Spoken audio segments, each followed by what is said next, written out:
There is a hidden truth about dreaming, and almost all of us get it wrong. Every night, your mind builds entire worlds, strangers with faces you have never seen, conversations that make no sense, falling with no floor in sight, running from something you cannot quite name. Most people read this as noise. Random static your brain throws off while it recharges, the mental equivalent of a phone buzzing in an empty pocket. But what it actually means is closer to a nightly rehearsal, your mind quietly processing emotions, rehearsing possible situations, and reorganizing experiences from your waking life.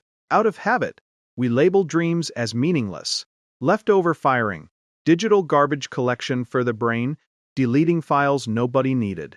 Some go the opposite direction and treat every dream as a coded message from the subconscious, a locked diary waiting to be decoded symbol by symbol. Both of those are wrong. There is a hidden process running every single night that has nothing to do with randomness and nothing to do with hidden riddles, and almost no one has ever explained it to you plainly.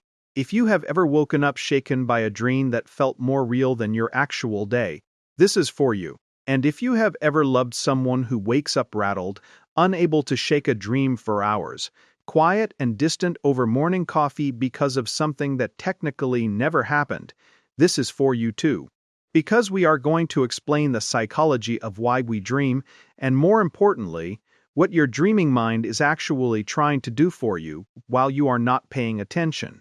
Let go of the idea that dreaming is your brain being idle, coasting until morning. And let go of the idea that every dream is secretly about something else entirely, waiting to be interpreted like a riddle with a hidden answer key. Researchers such as Matthew Walker suggest dreaming plays an important role in emotional processing and memory, not downtime, but a different kind of on, with its own job to do. The mechanism here is what is actually happening underneath. Imagine your brain at night as a workshop that never fully closes. It just switches which tools it is using. During the deepest stage of sleep, called REM sleep, your brain lights up in ways that look almost identical to being awake. Scans show activity levels rivaling daytime consciousness, except one key chemical goes quiet. Norepinephrine, the stress hormone that normally keeps you anxious, alert, and reactive, drops to some of its lowest levels of the entire day. You are left with all the emotional intensity of waking life and almost none of the stress chemistry that usually keeps that intensity in check. That is the workshop, running at full power with the safety switches off.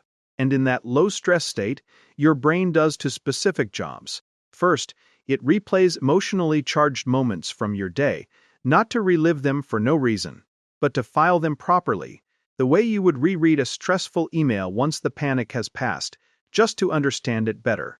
Neuroscientists describe this as a kind of overnight therapy. The same memory gets processed again, but with the emotional volume turned down, so that tomorrow it does not sting as sharply as it did today. Second, your brain rehearses threat. This is what researchers call threat simulation theory, the idea that dreaming evolved, at least in part, to let you practice danger and difficulty in a space with zero real risk attached. That is why so many dreams involve being chased, being late, being exposed, losing something important in front of a crowd. It is not punishment, and it is not your subconscious trying to torment you. It is practice, run in a simulator with the stakes turned off. Their strangeness is not a glitch in the system. It is your mind running simulations. It could not safely run while you were awake, over and over, until they lose some of their power. 3 root causes. It is not just that is how brains work and nothing more. There are specific reasons your dreaming mind works this hard, every single night, without asking your permission. Cause 1 is developmental. Children dream constantly, and their dreams are often simpler and more fear-based.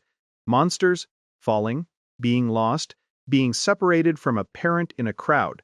That is because a young nervous system is still learning what is actually dangerous in the world and what is not, and dreaming gives it a low-stakes laboratory to test those fears out before real life demands a real answer. This calibration does not fully stop in childhood, it just gets quieter and more sophisticated as you age. Cause 2 is relational. If you have lived through a period of real emotional strain, a breakup, a loss, a betrayal, a stretch of chronic stress at work, you may have noticed your dreams got busier, stranger, more emotionally loaded during that exact window. That is not a coincidence, and it is not your imagination. Your brain ramps up emotional processing precisely when your waking mind has more to carry than it can fully process during daylight hours, so the overflow gets routed into sleep instead. Cause 3 is biological. Some nervous systems are simply wired for more vivid dream recall than others, more REM sensitivity, lighter sleep, and a more active default mode network, which is the same brain system responsible for daydreaming, mind-wandering, and imagination while you are awake. If your dreams have always felt more cinematic, more detailed, more emotionally saturated than other people's, this is often the underlying reason, not something you are doing wrong. 3 hidden truths. Here is what is actually happening underneath, in real time, that no outside observer, including you, most mornings, ever fully sees. Truth 1. The emotional intensity inside a dream is often stronger than anything that ever shows on your sleeping face. You can wake from a nightmare with your heart pounding and your hands shaking, and the person sleeping right next to you never knew anything happened at all. Truth 2. Dreaming is not working against your waking life, it is quietly protecting it. By processing fear and grief overnight, in a space where the stress chemicals are turned down, your brain is trying to hand you a lighter, more manageable version of yesterday's weight the moment you open your eyes. Truth 3. The harder you try to force meaning onto every single dream, dissecting it for hidden clues, the second you wake up, the more your mind seems to resist it. This connects to what Dr.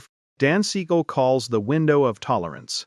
Pushing too hard for answers your nervous system is not ready to give tends to backfire, producing more fog and confusion, not more clarity. This is not permanent.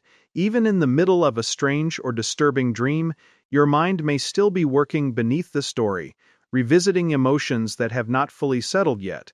Researchers believe that recurring dreams can be linked to unresolved stress, significant life experiences, or emotions your brain is still processing. As those emotions gradually become integrated into your waking life, the dreams often lose their intensity, become less frequent, or disappear altogether. If the same dream or the same feeling wearing a different disguise keeps returning for months or even years, it does not necessarily mean your mind is malfunctioning. It may simply be a sign that something meaningful still deserves your attention. Rather than being trapped in a loop, your brain could be continuing a process that is not quite finished yet. For the people who love someone who dreams hard, if someone you love wakes up shaken, resist the urge to immediately explain the dream away, joke about it, or rush past it to get on with the morning. Presence matters more than interpretation here. A simple line works that sounds like it really scared you. I am here, take your time. That kind of language does something specific and mechanical. It removes the pressure to instantly make sense of the dream out loud, which is exactly what allows the leftover emotion underneath it to actually settle rather than get pushed down and buried. For the dreamer, if you are someone whose dreams follow you into the day, sitting behind your eyes through breakfast and beyond, that is not a flaw in you. It is a mind that processes deeply and thoroughly. You do not have to relive every detail out loud for someone else to make it real. Try this instead. I had an intense dream. I do not need to unpack it right now. I just need a minute. That is not avoidance dressed up as self-care. That is ownership of a process most people never learn to name or work with at all. The paradox. Here is the quiet paradox in all of this. The very dreams that feel the most disruptive, the most unsettling, the hardest to shake, are often doing the most repair.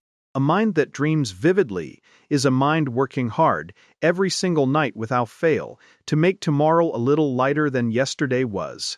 The strangeness was never the malfunction. Dreams are not interruptions to sleep. They are part of the work your mind does to help you wake up a little stronger than you were yesterday. If a dream has ever stayed with you longer than it should have, tell us about it in the comments. We genuinely want to hear it. And if someone in your life wakes up rattled more nights than not, send them this video. This is simply human. If this gave you a little more understanding of yourself or someone you love, subscribe so we can keep exploring the parts of us that do not always have words. Take care of yourself, and I will see you next time.